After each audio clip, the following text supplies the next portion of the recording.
Welcome to വരാന്തരീസ് YouTube channel. എൻ്റെ പേര് ശ്രുതി.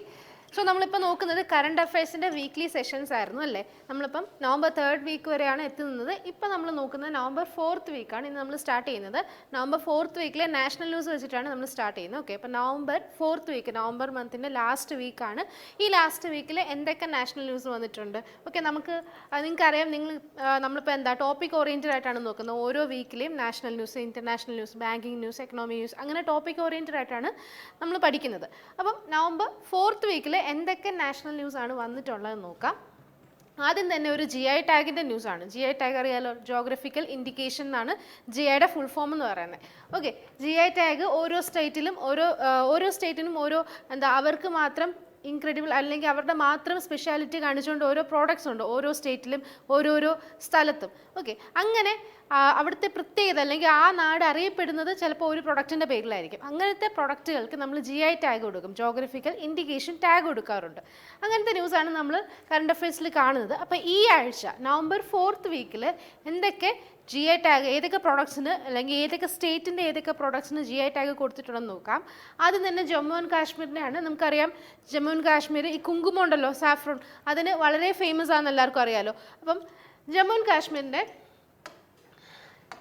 സാഫ്രോണിന് GI ടാഗ് കൊടുത്തിട്ടുണ്ട്. ഓക്കെ, അതും ഏതാ? കിഷ്ത്വാർ ഡിസ്ട്രിക്റ്റിലെ മൗണ്ടൈനിയസ് കിഷ്ത്വാർ ഡിസ്ട്രിക്റ്റിലെ സാഫ്രോണിനാണ് GI ടാഗ് കിട്ടിയേക്കുന്നത്. അപ്പം GI ടാഗ് കിട്ടിയേക്കുന്ന സാഫ്രോൺ ഏത് സ്റ്റേറ്റിലാണെന്ന് ചോദിച്ചു കഴിഞ്ഞാൽ ജമ്മു ആൻഡ് കാശ്മീരിൽ റിലേറ്റ് ചെയ്തേക്കുന്ന സ്റ്റേറ്റാണ്. ഓക്കെ, പിന്നെ അതുപോലെ തന്നെ കിഷ്ത്വാർ പ്രൊഡക്ഷൻ, ഈ ജമ്മു ആൻഡ് കാശ്മീരിലെ സാഫ്രോൺ പ്രൊഡക്ഷൻ ഏരിയയെല്ലാം ഉണ്ടല്ലോ, ഈ കിഷ്ത്വാർ മൗണ്ടൈനിയസ് ഏരിയയിലാണ് ഈ കൂടുതലും അവിടെ സാഫ്രോൺ പ്രൊഡക്ഷൻ നടക്കുന്നത്. ഓക്കെ, ആ ഏരിയ എന്താ മണ്ഡൽ എന്നും പറയാറുണ്ട്. മണ്ഡൽ.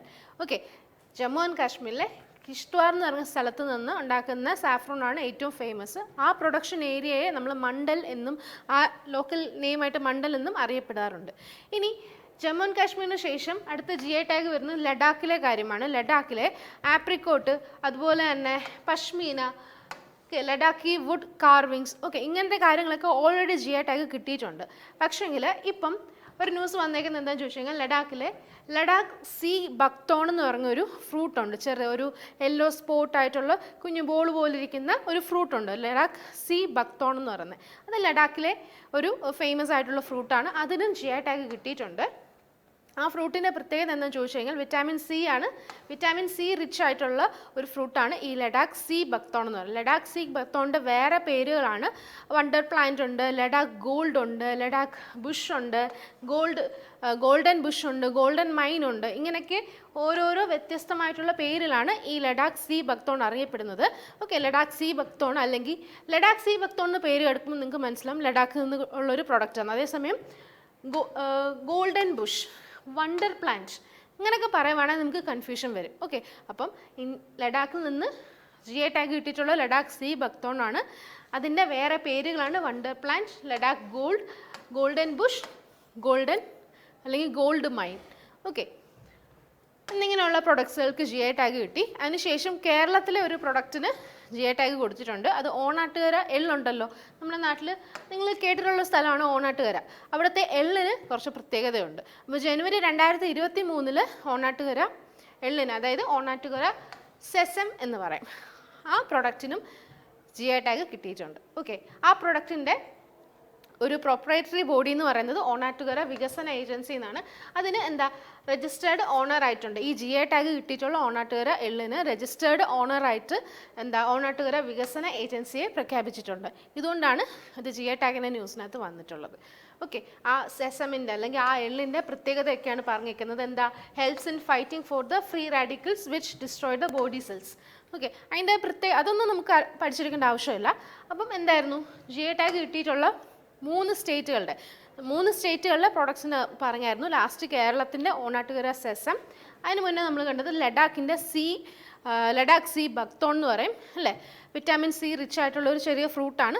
അതിന് മുന്നേ നമ്മൾ കണ്ട ജമ്മു ആൻഡ് കാശ്മീർ ആയിരുന്നു. ജമ്മു ആൻഡ് കാശ്മീരിൻ്റെ സാഫ്രോണിന് ജോഗ്രഫിക്കൽ ഇൻഡിക്കേഷൻ രജിസ്ട്രി കിട്ടിയിട്ടുണ്ട്. ഓക്കെ,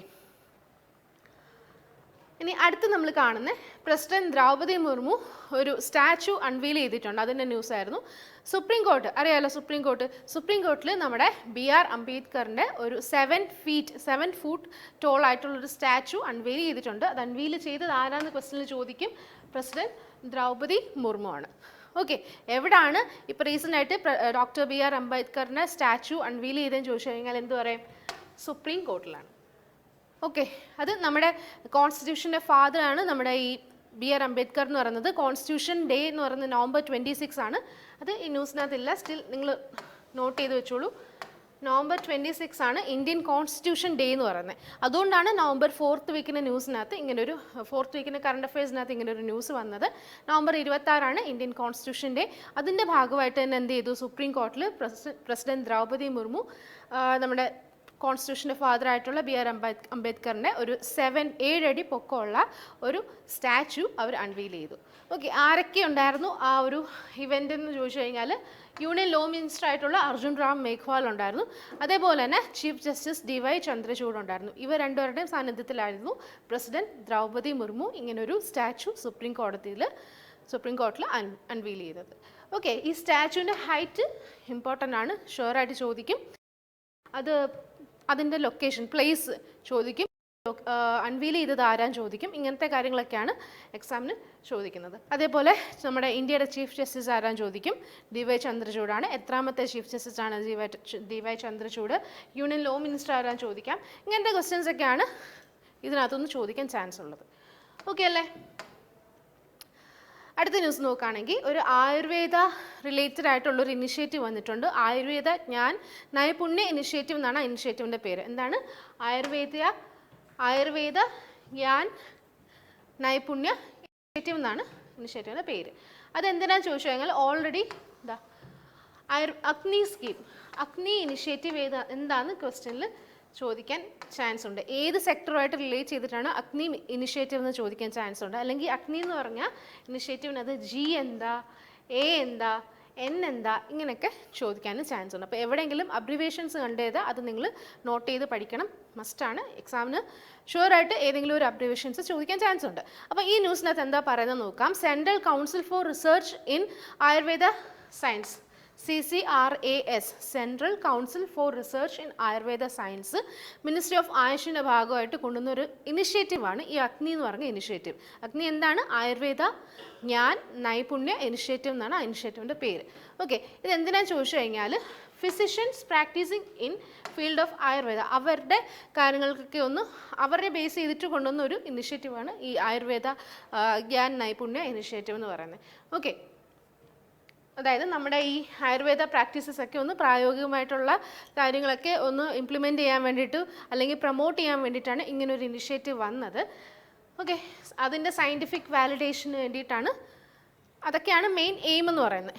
ഓക്കെ, അപ്പം ഇതിനകത്തൊന്ന് ക്വസ്റ്റ്യൻ ചോദിക്കാനുള്ളത് ഈ ഒരു സ്കീം ഏത് മിനിസ്ട്രിയുടെ ഭാഗമായിട്ടാണ് വന്നത്. ഓക്കെ, നമ്മൾ വിചാരിക്കും ഹെൽത്ത് സെക്ടറാണ്, പക്ഷെങ്കിൽ ആയുഷിനകത്താണ് വരുന്നത്. അതേപോലെ അഗ്നിയുടെ ഫുൾ ഫോം പഠിച്ചിരിക്കണം, അത് മോസ്റ്റ് ഇമ്പോർട്ടൻ്റ് ആണ്. പിന്നെ ഇത് ലോഞ്ച് ചെയ്തത്, ഈ സ്കീം കൊണ്ടുവന്നത് ഏത് ബോഡിയാണ്, ഏത് പ്ലാറ്റ്ഫോമാണെന്ന് ചോദിക്കാം. CCRAS ആണ്, central council for research in Ayurvedic sciences. Okay, Ayush മിനിസ്ട്രിയുടെ ഭാഗമായിട്ടാണ് ഇങ്ങനൊരു സ്കീം വന്നത്, അല്ലെങ്കിൽ ഇങ്ങനൊരു ഇനിഷ്യേറ്റീവ് വന്നത്. അതുകൊണ്ട് തന്നെ എന്താ, ആയുഷ് മിനിസ്ട്രിയുടെ യൂണിയൻ മിനിസ്റ്റർ ആരാന്ന് ചോദിക്കാം. സർബാനന്ദ് സോനോവാലാണ് ആയുഷ് മിനിസ്ട്രിയുടെ യൂണിയൻ മിനിസ്റ്റർ. അദ്ദേഹം തന്നെയാണ് പോർട്സ് ഷിപ്പിംഗ് ആൻഡ് വാട്ടർവേസിൻ്റെ യൂണിയൻ മിനിസ്റ്ററും ഈ പറയുന്ന സർബാനന്ദ് സോനോവാൾ തന്നെയാണ്. ഓക്കെ, അടുത്തത് നോക്കാം. ഒരു വർക്ക്ഷോപ്പിൻ്റെ കാര്യമാണ്, ഒരു കൺസൾട്ടേറ്റീവ് വർക്ക്ഷോപ്പാണ്. എന്തിനാണ്? 4th consultative വർക്ക്ഷോപ്പാണ്, 4ാമത്തെ എഡിഷനാണ്. എന്തിൻ്റെ ബേസിലാണെന്ന് ചോദിച്ചു കഴിഞ്ഞാൽ വിമൻസ് എക്കണോമിക് എംപവർമെൻറ്റ്, അതായത് സ്ത്രീകളുടെ എക്കണോമിക് എംപവർമെൻറ്റ് കൊണ്ടുവരാൻ വേണ്ടിയിട്ടുള്ള ഒരു കൺസൾട്ടേറ്റീവ് വർക്ക്ഷോപ്പാണ് നടന്നിട്ടുള്ളത്. അതിൻ്റെ എത്രാമത്തെ എഡിഷനാണെന്ന് ചോദിച്ചു കഴിഞ്ഞാൽ എന്ത് ചെയ്യും? 4ാമത്തെ എഡിഷനാണെന്ന് പറയും. ഓക്കെ, നിങ്ങൾക്ക് എല്ലാവർക്കും അറിയാലോ, Deen Dayal Antyodaya Yojana, national rural livelihood mission, നമ്മുടെ മിനിസ്ട്രി ഓഫ് റൂറൽ ഡെവലപ്മെൻറ്റിൻ്റെ ഭാഗമായിട്ട് വന്നിട്ടുള്ള ഒരു ഇനിഷ്യേറ്റീവാണ് Deen Dayal Antyodaya Yojana, national rural livelihood mission, DNRLM. Okay, ministry of rural ഡെവലപ്മെൻറ്റിൻ്റെ ഭാഗമായിട്ട് വന്നതാണ്. ആ ഒരു ഓർഗനൈസേഷനാണ്, ഈ മിഷനാണ് DAYNRLM എന്ന് പറഞ്ഞ മിഷനാണ് ഇങ്ങനൊരു കൺസൾട്ടേറ്റീവ് വർക്ക്ഷോപ്പ് അറേഞ്ച് ചെയ്തിട്ടുള്ളത്. 4ാമത്തെ എഡിഷനാണ്. അവരാണ് ഈ പറഞ്ഞിട്ടുള്ള സ്ത്രീകളുടെ എക്കണോമിക് ഡെവലപ്മെൻറ്റ് അല്ലെങ്കിൽ എക്കണോമിക് എംപവർമെൻറ്റിന് വേണ്ടിയിട്ട് ഇങ്ങനൊരു കൺസൾട്ടേറ്റീവ് വർക്ക്ഷോപ്പ് അറേഞ്ച് ചെയ്തിട്ടുള്ളത് ഈ DAYNRLM ആണ്. DAYNRLM ഏത് മിനിസ്ട്രിയുടെ ഭാഗമായിട്ടാണ് വന്നതെന്ന് ചോദിച്ചു കഴിഞ്ഞാൽ ministry of rural development. Okay, ഇനി റൂറൽ ഡെവലപ്മെൻറ്റ് യൂണിയൻ മിനിസ്റ്ററുടെ പേര് അറിയാവോ? ഗിരിരാജ് സിംഗ് ആണ് ministry of rural development union minister വന്നിട്ട്. ഓക്കെ, അങ്ങനത്തെ കാര്യങ്ങളൊക്കെ അറിഞ്ഞിരിക്കണം. ഈ വർക്ക്ഷോപ്പിൻ്റെ ഹെഡിങ് ഇമ്പോർട്ടൻ്റ് ആണ്, women's economic empowerment through promotion of producer collectives. Okay, through promotion of producer collectives. ഇതിനകത്ത് പാർട്ടിസിപ്പേറ്റ് ചെയ്തിട്ടുള്ള ഇത് ഏത് സ്റ്റേറ്റിലാണ് നടന്നത് അതും ഇമ്പോർട്ടൻ്റ് ആണ്. തമിഴ്നാട്ടിലാണ് ഇങ്ങനൊരു പ്രോഗ്രാം നടന്നിട്ടുള്ളത്. ഇങ്ങനൊരു കൺസൾട്ടേറ്റീവ് വർക്ക്ഷോപ്പ് നടന്നത് തമിഴ്നാട്ടിലാണ്. തമിഴ്നാട്ടിൽ പക്ഷെ നടന്ന വർക്ക്ഷോപ്പിൻ്റെ ഭാഗമാകാൻ മൊത്തത്തിൽ 7 സ്റ്റേറ്റുകൾ പങ്കെടുത്തായിരുന്നു ഈ ഒരു വർക്ക്ഷോപ്പിൻ്റെ ഭാഗമാകാൻ. അത് ഏതൊക്കെ സ്റ്റേറ്റാണെന്ന് ചോദിക്കത്തില്ല, പക്ഷെങ്കിൽ എത്ര സ്റ്റേറ്റുകളുണ്ടായിരുന്നു ഈ ഒരു വർക്ക്ഷോപ്പിൽ ഭാഗമാകാൻ ചോദിക്കും. തമിഴ്നാടുണ്ടായിരുന്നു, കേരള, ഒഡീഷ, പുതുച്ചേരി, ആന്ധ്രാപ്രദേശ്, തെലങ്കാന ആൻഡ് കർണാടക. ഈ 7 സ്റ്റേറ്റുകളായിരുന്നു ഈ ഒരു കൺസൾട്ടേറ്റീവ് വർക്ക്ഷോപ്പിൻ്റെ പാർട്ടിസിപ്പേറ്റ് ചെയ്തിട്ടുള്ള സ്റ്റേറ്റുകൾ. ഓക്കെ, 7 സ്റ്റേറ്റുകൾ ഉണ്ടായിരുന്നു. ഇതിൻ്റെ ഹോസ്റ്റ് ചെയ്ത സ്റ്റേറ്റ് തമിഴ്നാടാണ്. ഓക്കെ, തമിഴ്നാടാണ് ഇത് ഹോസ്റ്റ് ചെയ്ത സ്റ്റേറ്റ്. ഇനി ഈ പറയുന്ന വർക്ക്ഷോപ്പ്, ഈ റീജിയണൽ വർക്ക്ഷോപ്പ്, തമിഴ്നാട് എന്ന് പറഞ്ഞ റീജിയൻ ബേസ് ചെയ്തിട്ടാണ്. അപ്പോൾ റീജിയണൽ വർക്ക്ഷോപ്പ് 4 പാനലായിട്ട് ഡിവൈഡ് ചെയ്തിട്ടുണ്ടായിരുന്നു. 4 പാനൽ ഡിസ്കഷൻസ് ഉണ്ടായിരുന്നു. അത് ഏതൊക്കെയാണെന്ന് ചോദിക്കാം. Scaling up the tapestry. Okay, ഇങ്ങനെ ഈ സെൻറ്റൻസ് ഈ 4 എണ്ണം നിങ്ങളൊന്ന് ജസ്റ്റ് വായിച്ചിരിക്കുക. ഇത് 4 ചിലപ്പോൾ 5 ഓപ്ഷൻ തരും. ഓക്കെ, ഇതിലേതാണ് ഈ പറഞ്ഞിരിക്കുന്ന വർക്ക്ഷോപ്പിൻ്റെ ഈ കൺസൾട്ടേറ്റീവ് വർക്ക്ഷോപ്പിൻ്റെ ഡിസ്കഷനിൽ ഭാഗമാകാത്ത ഏതായിരുന്നെന്ന് ചോദിക്കാം 5 ഓപ്ഷൻ തന്നിട്ട്. ഓക്കെ, 4 എണ്ണമാണ്. ഇത് 4 നിങ്ങൾ ജസ്റ്റ് ഓർത്തിരിക്കുക. ഒന്ന് അവരുടെ tapestry of women on enterprises, അതിനുശേഷം sectoral interventions and role of woman ഉണ്ടായിരുന്നു. പിന്നെ promoting of federation of woman led enterprises, അതിനുശേഷം making sustainable woman led enterprises. ഇത് ഇത്രയുമായിരുന്നു 4 പാനൽ ഡിസ്കഷൻസ്. ഓക്കെ, എത്ര പാനൽ ഡിസ്കഷൻസ് ഉണ്ടായിരുന്നു? 4 പാനൽ ഡിസ്കഷൻസ്. എത്ര സ്റ്റേറ്റ് പാർട്ടിസിപ്പേറ്റ് ചെയ്തു? 7 സ്റ്റേറ്റ് പാർട്ടിസിപ്പേറ്റ് ചെയ്തായിരുന്നു. ഓക്കെ, ഹോസ്റ്റ് സ്റ്റേറ്റ് ഏതായിരുന്നു? തമിഴ്നാടാണ്. Okay, minister of rural development union മിനിസ്റ്ററാണ്, ഗിരിരാജ് സിംഗ് ആണ് യൂണിയൻ മിനിസ്റ്റർ വന്നിട്ട്. ഓക്കെ, അടുത്ത ന്യൂസ് നോക്കാം. ഒരു ഇൻ്റർനാഷണൽ സെമിനാറിൻ്റെ ആണ്. International seminar on Shantakavi Bhima Bhoi and legacy of Mahima cult. Okay, Mahima cult എന്ന് പറഞ്ഞാൽ 19th സെഞ്ച്വറിയിലുള്ള ഒരു മൂവ്മെൻ്റ് ആയിരുന്നു. അതിൻ്റെ ഒരു ഡിഗ്നിറ്ററിയാണ് ഈ പറഞ്ഞിട്ടുള്ള സന്താകവി ഭീമ ഭോയ് എന്ന് പറഞ്ഞിട്ടുള്ളത്. അവരുടെ പേരിലുള്ള ഒരു ഇൻ്റർനാഷണൽ സെമിനാറാണ് നടത്തിയിട്ടുള്ളത്. ഇത് ഏത് സ്റ്റേറ്റിലാണ് ഈ ഒരു ഇൻ്റർനാഷണൽ സെമിനാർ നടന്നതെന്ന് ചോദിച്ചു കഴിഞ്ഞാൽ ഒഡീഷയിലാണ്. ഒഡീഷയിലെ ക്യാപിറ്റലായിട്ടുള്ള ഭുവനേശ്വറിലാണ് ഈ ഇൻ്റർനാഷണൽ സെമിനാർ നടത്തിയിട്ടുള്ളത്. ഓക്കെ, അതുപോലെ തന്നെ ഇത് പാർട്ടിസിപ്പേറ്റ് ചെയ്ത പ്ലാറ്റ്ഫോംസ്, പാർട്ടിസിപ്പേറ്റ് ചെയ്ത ഓർഗനൈസേഷൻസ് ഏതൊക്കെയാണെന്ന് ചോദിക്കും. സെൻട്രൽ യൂണിവേഴ്സിറ്റി ഓഫ് ഒഡീഷ ഉണ്ടായിരുന്നു, ഗുരു ഘാസിദാസ് വിശ്വവിദ്യാലയം, അതുപോലെ തന്നെ central tribal university of Andhra Pradesh, SOA deemed university Bhubaneswar and centre of excellence for studies in classical Odia. Okay, ഈ 5 ഓർഗനൈസേഷൻസോടെ ചേർന്നിട്ടാണ് ഈ ഒരു മിനിസ്ട്രി ഓഫ് എഡ്യൂക്കേഷൻ ആണ് ഇങ്ങനെ ഒരു സെമിനാർ ഓർഗനൈസ് ചെയ്തത്. അതിൽ പാർട്ടിസിപ്പേറ്റ് ചെയ്യാൻ ഈ 5 ഓർഗനൈസേഷൻസ് ഉണ്ടായിരുന്നു. ഒഡീഷയിലെ ഭുവനേശ്വറിൽ വെച്ചിട്ടാണ് Santakavi Bhima Bhoi and legacy of Mahima കൾട്ടിൻ്റെ പേരിലൊരു ഇൻ്റർനാഷണൽ സെമിനാർ നടന്നിട്ടുള്ളത്. ഓക്കെ, മിനിസ്ട്രി ഓഫ് എഡ്യൂക്കേഷൻ ആണ് നടത്തിയത്. അപ്പോൾ അതിൻ്റെ യൂണിയൻ മിനിസ്റ്റർ ആരാന്ന് അറിഞ്ഞിരിക്കണം. ധർമ്മേന്ദ്ര പ്രധാനാണ് മിനിസ്റ്റർ ഓഫ് എഡ്യൂക്കേഷൻ്റെ യൂണിയൻ മിനിസ്റ്റർ വന്നിട്ട്. ഓക്കെ, മിനിസ്റ്റർ ഓഫ് സ്റ്റേറ്റ് അറിഞ്ഞിരിക്കേണ്ട. In case minister of state ആണ് ഉദ്ഘാടനം ചെയ്തതെങ്കിൽ മാത്രം മിനിസ്റ്റർ ഓഫ് സ്റ്റേറ്റ് ആരാന്ന് അറിഞ്ഞിരിക്കാം. ഓക്കെ, അടുത്തത് ഹാം ഫെസ്റ്റിൻ്റെ ന്യൂസാണ്.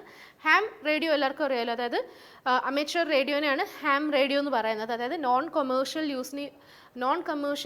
യൂസിന് ഉപയോഗിക്കുന്ന റേഡിയോസിനെയാണ് നമ്മൾ ഹാം റേഡിയോ എന്ന് പറയുന്നത്. അതിന് ബേസ് ചെയ്തിട്ടുള്ള ഒരു സെമിനാർ അല്ലെങ്കിൽ ഒരു ഫെസ്റ്റിവലാണ് ഈ ഹാം ഫെസ്റ്റ് എന്ന് പറയുന്നത്. Ham fest 2023. ഇത് ഏത് സ്റ്റേറ്റിലാണ് നടന്നതെന്ന് ചോദിച്ചു കഴിഞ്ഞാൽ ഗുജറാത്തിലാണ്. ഗുജറാത്തിലെ അഹമ്മദാബാദിലാണ് ഈ ഹാം ഫെസ്റ്റ് 2023 നടന്നിട്ടുള്ളത്. ഓക്കെ, ഗുജറാത്തിലെ അഹമ്മദാബാദിലാണ് ഹാം ഫെസ്റ്റ് നടന്നിട്ടുള്ളത്. ഇത് റേഡിയോ ബേസ് ചെയ്തിട്ടാണ് ഞാൻ പറഞ്ഞു. അപ്പോൾ അത് ഏത് മിനിസ്ട്രി ആയിരിക്കും? മിനിസ്ട്രി ഓഫ് കമ്മ്യൂണിക്കേഷൻ ആയിരിക്കും. Minister of state for communication ആയിട്ടുള്ള ദേവു സിംഗ് ചൗഹാനാണ് ഈ പറഞ്ഞിട്ടുള്ള ഹാം ഫെസ്റ്റ് ഇന്ത്യ എന്ന് പറഞ്ഞിട്ടുള്ള സെമിനാർ ഇനോഗ്രേറ്റ് ചെയ്തിട്ടുള്ളത്. ഓക്കെ, ഗുജറാത്ത് വെച്ചിട്ടാണ്.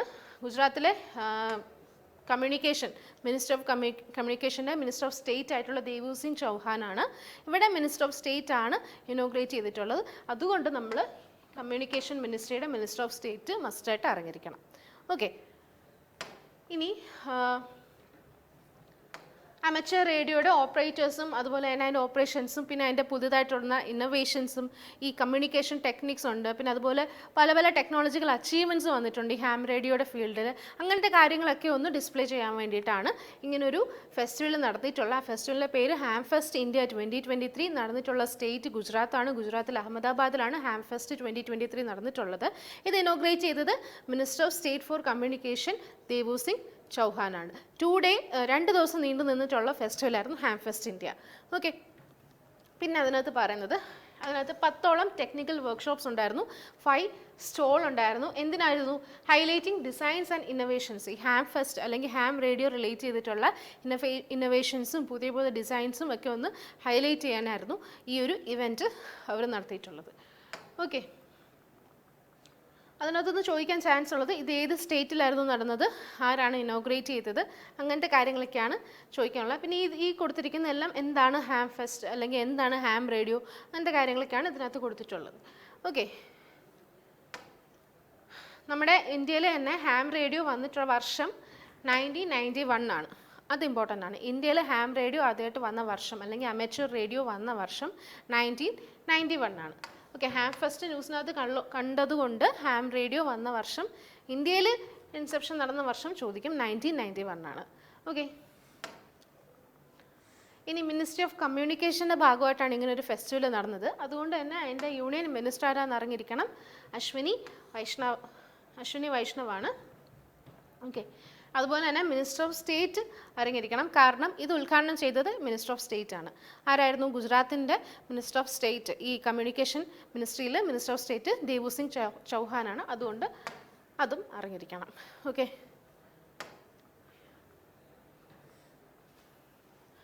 അടുത്ത ന്യൂസ് നോക്കാം. സാമാജിക് അധികാരിത ശിവിർ എന്ന് പറഞ്ഞിട്ടുള്ള ഒരു social justice and empowerment ministry നടത്തിയിട്ടുള്ള ഒരു പ്രോഗ്രാമാണ് സാമാജിക് അധികാരിത ശിവിർ എന്ന് പറയുന്നത്. ഏത് മിനിസ്ട്രിയാണ്? Ministry of social justice and empowerment ആണ്.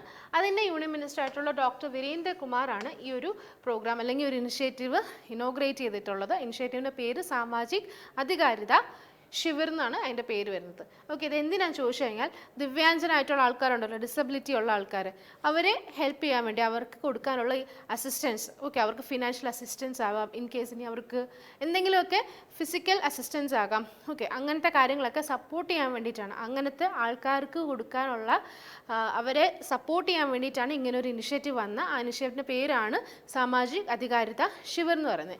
സ്വാഭാവികമായിട്ടും ministry of social justice and എംപവറിൻ്റെ ഭാഗമായിട്ട് വരുന്നതാണ്. ഡോക്ടർ വീരേന്ദ്ര കുമാറാണ് അത് ഇനോഗ്രേറ്റ് ചെയ്തിട്ടുള്ളത്.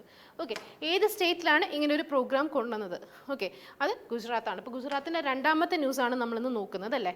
അപ്പോൾ ഗുജറാത്തിലാണ് ഈ ഒരു ഇനിഷ്യേറ്റീവ് വന്നത്. ഗുജറാത്തിലെ സബർകാന്ത ഡിസ്ട്രിക്റ്റിലെ ഹിമ്മത്ത് നഗർ എന്ന് പറഞ്ഞ സ്ഥലത്താണ് ഇങ്ങനൊരു ഇനിഷ്യേറ്റീവ് വന്നത്. അപ്പോൾ ദിവ്യാംഗൻ ആയിട്ടുള്ള ആൾക്കാർ, അതായത് ഡിസബിലിറ്റീസ് ഉള്ള ആൾക്കാർക്ക് കൊടുക്കാനുള്ള പേഴ്സണൽ അസിസ്റ്റൻസ്, അതിപ്പോൾ ഷോപ്പിംഗ് ആണെങ്കിലും അല്ലെങ്കിൽ ഫിനാൻഷ്യൽ അസിസ്റ്റൻസ്, എന്ത് അസിസ്റ്റൻസ് ആണെങ്കിലും അവരെ ഫോക്കസ് ചെയ്തിട്ട് അവർക്ക് കൊടുക്കാനുള്ള അസിസ്റ്റൻസിന് വേണ്ടിയിട്ടാണ് ഇങ്ങനൊരു ഇനിഷ്യേറ്റീവ് കൊണ്ടുവന്നിട്ടുള്ളത്.